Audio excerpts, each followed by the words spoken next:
Welcome to A Pleasant Solution, Embracing an Organized Life. I'm your host, certified life coach, professional organizer, and home life expert, Amelia Pleasant Kennedy.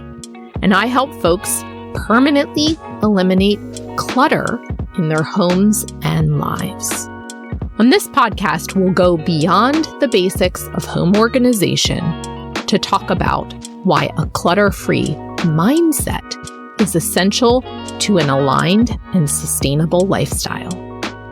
If you're someone with a to-do list, if you're managing a household, and if you're caring for others, this podcast is for you.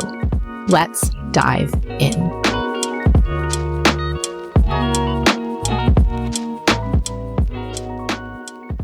Welcome to episode 46, Managing the Family Calendar. Let's talk scheduling. For many individuals and families, it's the source of an ongoing headache.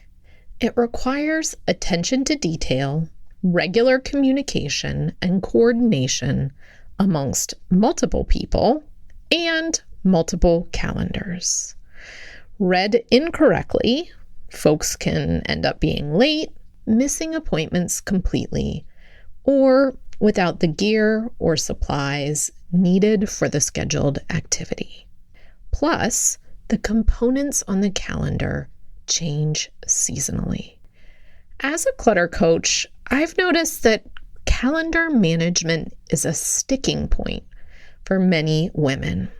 Yet, before we take a closer look at today's topic, I want you to think back to your early elementary or middle school years for a moment. Were you given a planner and given explicit instruction on how to use it? In those foundational years, how did you identify tasks and spread the workload out over the week ahead? No one taught me how to plan my week. I have 3 school-age kids, each of whom were given planners and none of whom were explicitly taught how to use them. My youngest uses hers for doodling in class. All 3 primarily rely on the digital version of their assignment calendar managed and uploaded by their school. It's important to recognize your relationship with calendar management because many of you may be suffering where compassion may be in order instead.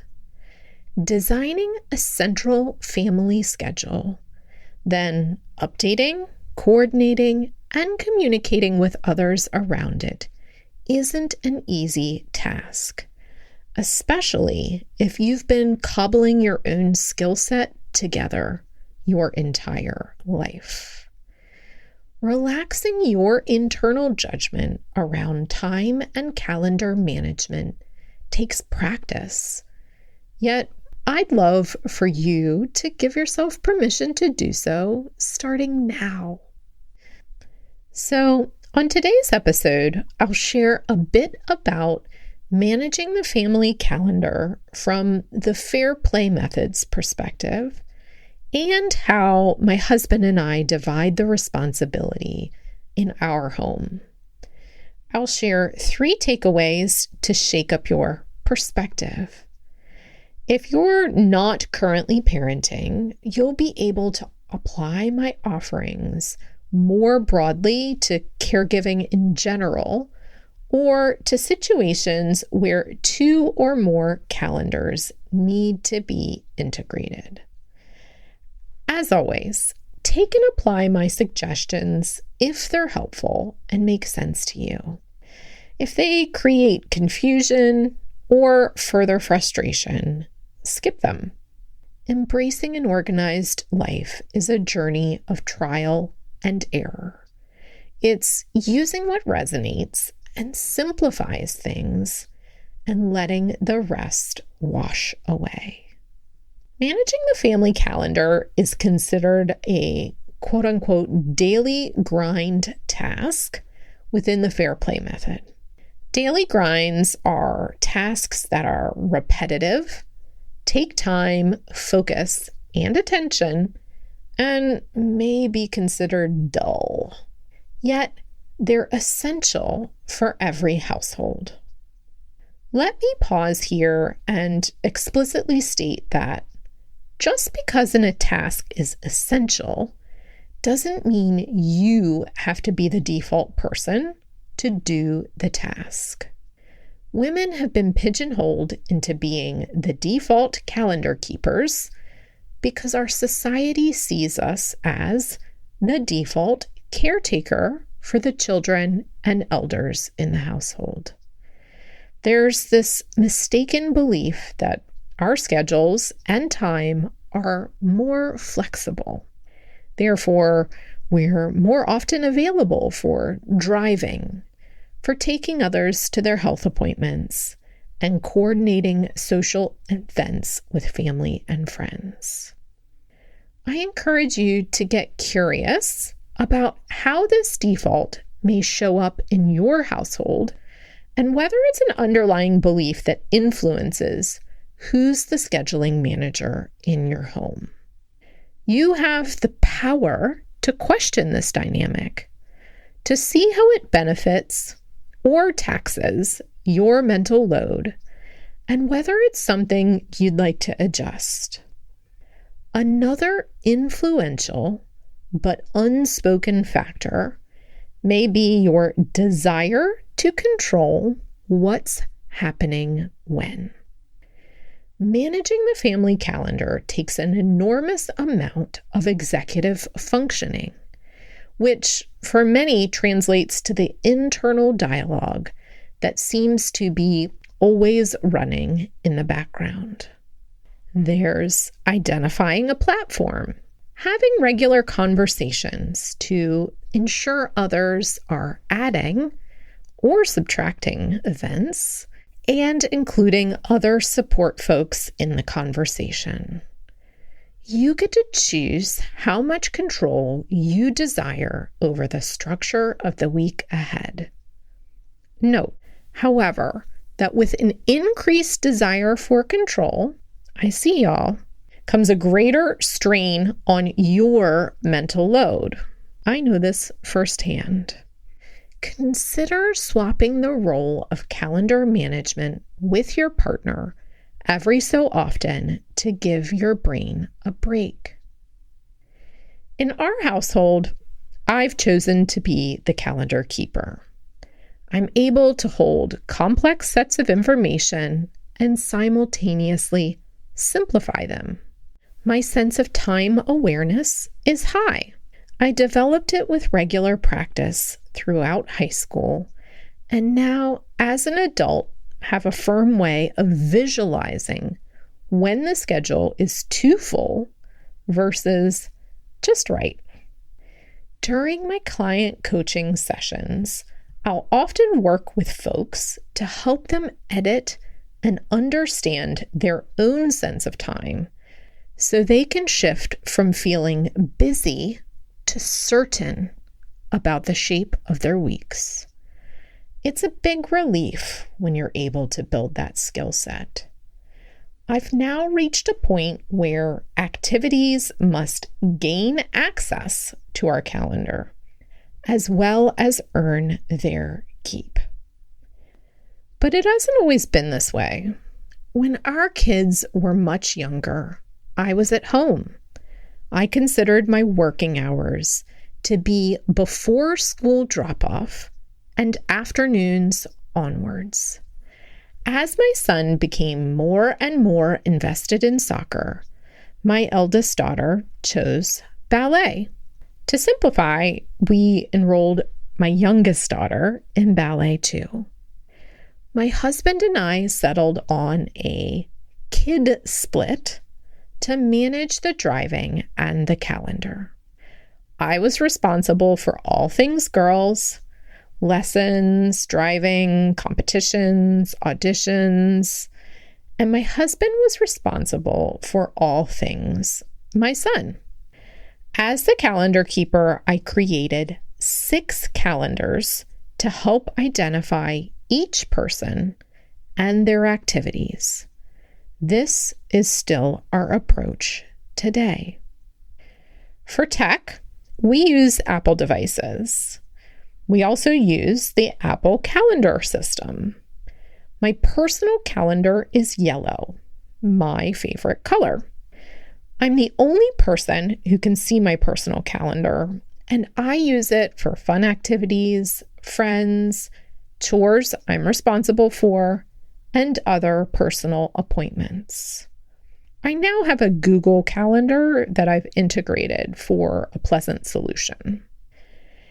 Each of my 3 children has their own calendar within Apple. Each kid is marked with a separate color, and they're shared with my husband. My mom has her own calendar and color, too. The 6th calendar is our family calendar.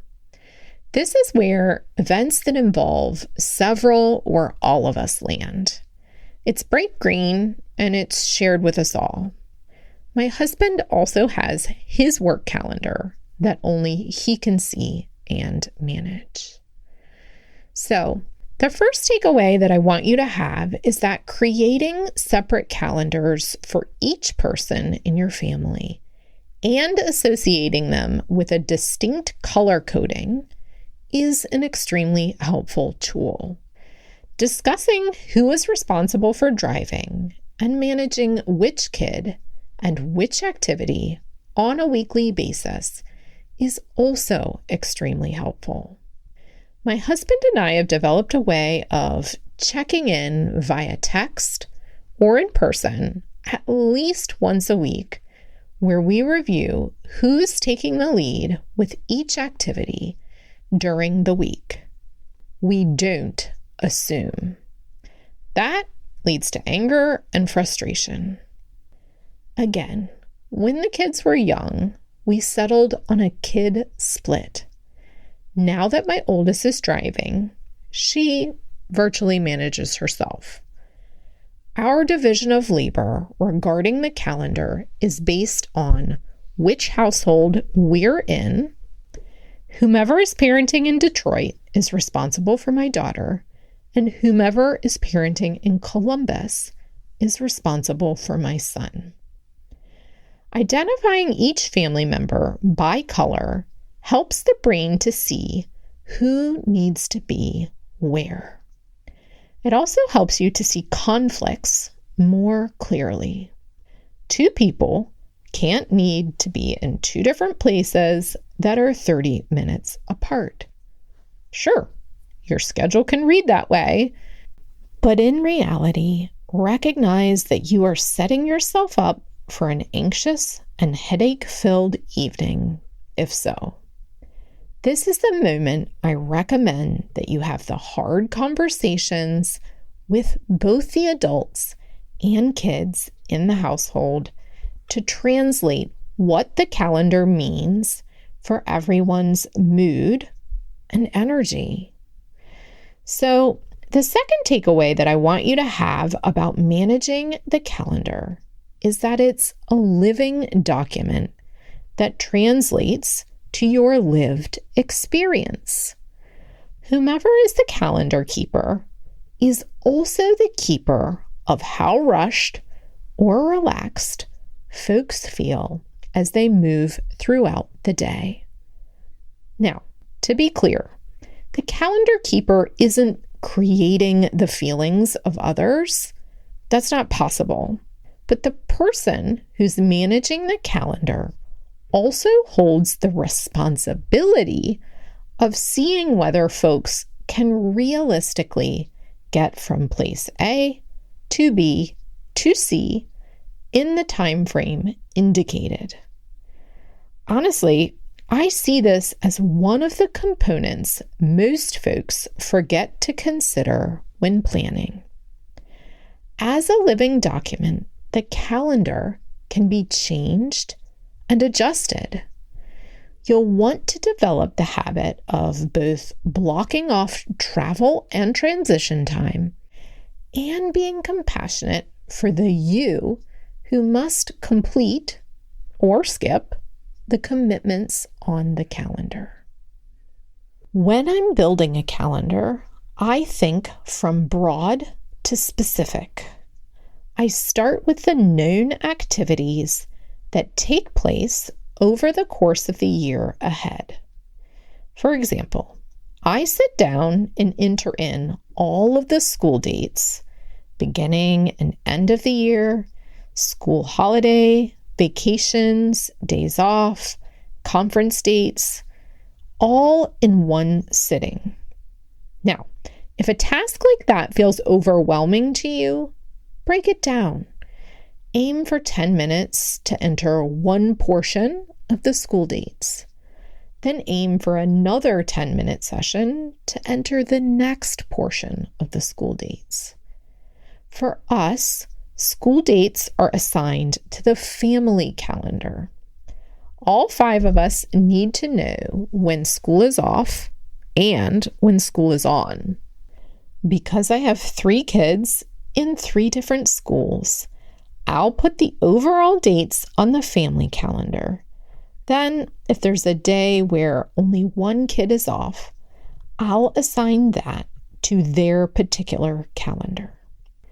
The same goes for any planned vacations or travel.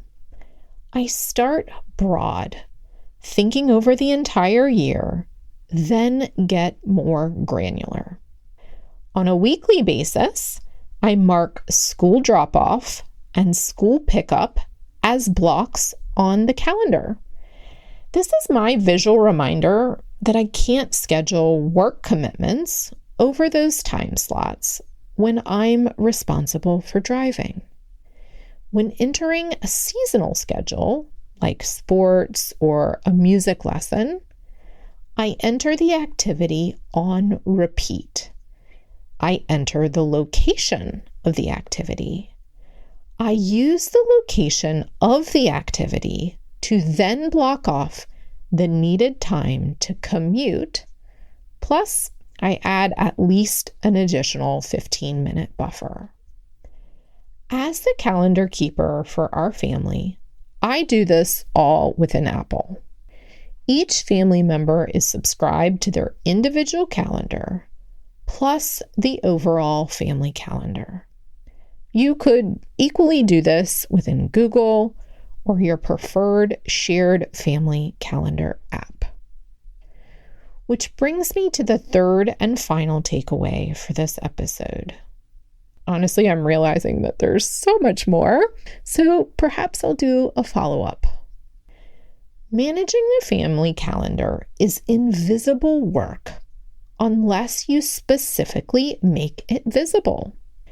At the beginning of the episode, I invited you to consider how you learned or didn't learn to schedule your time. Part of the emotional labor load of the family calendar is teaching others how to read, edit, communicate, and participate around this topic. You may own the calendar keeper assignment, yet you're not on an island. Managing the family calendar takes input and collaboration. Teaching others how to interact with your chosen calendar system is an important component. Again, I want to acknowledge and encourage you to acknowledge how much cognitive labor goes into this element of household management. If you're someone who's beating yourself up for being chronically late, for always spinning in circles of overwhelm or overcommitment, allow yourself to hear how much work, what skills, and the amount of detailed attention it takes to be quote-unquote good at calendaring. Consider being kinder to yourself and determine whether improving your relationship with your calendar is even a priority in this season of your life. When my kids were given phones in late elementary, part of their tech education involved subscribing to the various calendars. For the first few years, they didn't add to the calendars, they only viewed them. I sat with them and explained the different calendar views and helped them choose how appointments showed up on their device.